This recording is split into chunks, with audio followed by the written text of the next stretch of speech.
Are you a creator who's hunting for that next viral hit? Before we even start, do me a favor and hit that subscribe button for @BrandTechOff. It really helps out.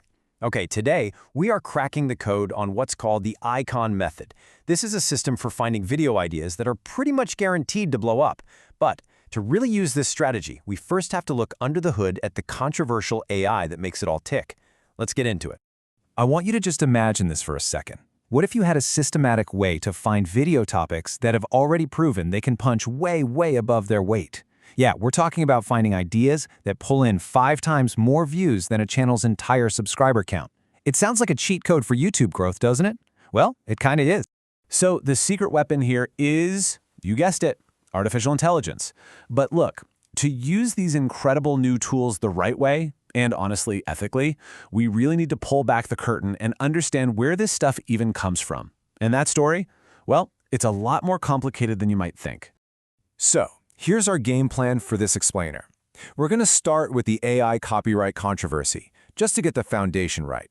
Then, we'll get into how creators are automating their channels, introduce the icon method itself, walk through a real-world example, and finally, show you how to take an idea and turn it into a full outline using AI.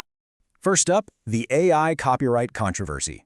We're calling this section The Ghost in the Machine because it's all about what's really going on inside these incredibly powerful AI models. So here's the absolute core of the issue.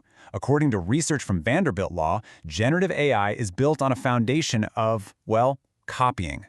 Think of it like a student trying to learn how to write by reading every single book in the library. These AIs do something similar. They ingest just massive amounts of data from the internet. We're talking books, articles, photos, art, you name it. And the big controversy? Most of that material is copyrighted, and it was scraped without anyone's permission. And here's where it gets kind of wild. That training data doesn't just, disappear. It leads to this thing called memorization. This is when an AI, if you prompt it just right, will regenerate, or to use the technical term regurgitate, an almost exact copy of something it was trained on. This is pretty much proof that the original content isn't just learned and then forgotten, it's still in there, encoded inside the model. And wow, check this out. This slide shows memorization in action perfectly. On the left, you've got a still from a huge blockbuster movie, and on the right, that's an image generated by the AI model Midjourney. I mean, it is a near-perfect copy. This isn't inspiration, it's regeneration. And this right here is at the very heart of the whole legal debate.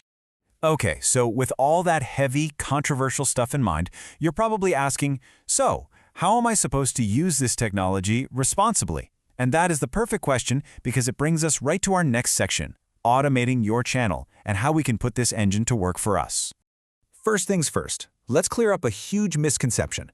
Creator Shane Hummus makes a great point that YouTube automation is not about pumping out low-quality AI-generated slop. The real goal here is to build smart, efficient systems that help you produce high-quality content and, in the process, save you literally dozens of hours every single week.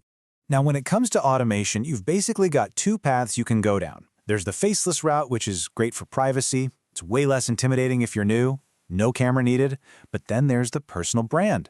Yeah, you have to be on camera, but you build way more trust, you get better monetization, and you forge a much stronger connection with your viewers. The bottom line is, people buy from people they know, like, and trust. And that brings us to the main event, the part you've been waiting for. Section 3, the icon method. This is a simple, repeatable formula for spotting video ideas that already have viral potential baked right in from the start. So here it is, the golden rule from creator Shane Hummus.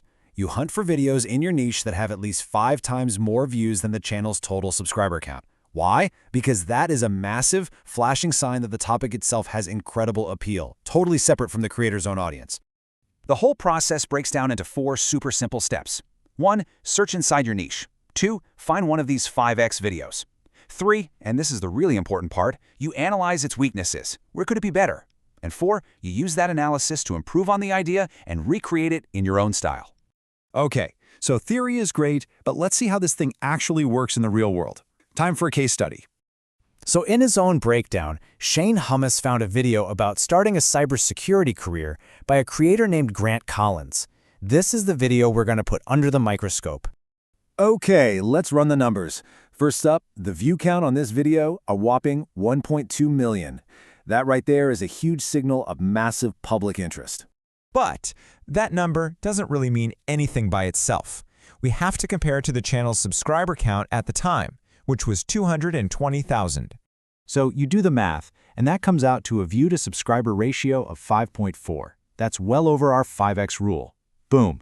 Right there, we've just found a certified icon video. This topic is a proven winner. But here's where the real opportunity is. Finding the video is just the first step. The source found a bunch of clear weaknesses with it. The thumbnail was way too crowded. The title was kinda awkward and already dated, and the content itself was fine, but it wasn't, insanely good. All of this just screams that there is obvious room for improvement. So now we get to the final, and maybe the most game-changing step, from idea to AI outline. This is where we take that proven but flawed idea and use AI to make it so much better. I mean, just look at the difference on the screen here. On the left, you got the original clunky title. On the right, you have a new version that an AI tool came up with. It's more specific, it uses a number to make you curious, and it's timeless. It is just a much, much stronger and more clickable title. And this is where that whole saving you hours promise really comes in. You can use AI to create the initial structure, the bones of your script. It's fantastic for that. But the source is crystal clear on this point. That outline is just the start. The magic, the thing that actually builds trust and connects with people, comes from you adding your own stories, your own experiences, your own insights. And this quote from Shane Hummus just says it all. The AI saves you time, that's the automation. But it's the personal insights that make your content valuable and build an audience that actually trusts you. At the end of the day, the technology is the tool, but you are the creator. And that brings us full circle, doesn't it? We have these incredible AI tools that give creators a massive shortcut, a way to find proven ideas and structure our content with mind-blowing efficiency. But it leaves us with this one big, lingering question. As we build our own work on this new frontier, what's our responsibility for the copyrighted foundation it was all built on in the first place?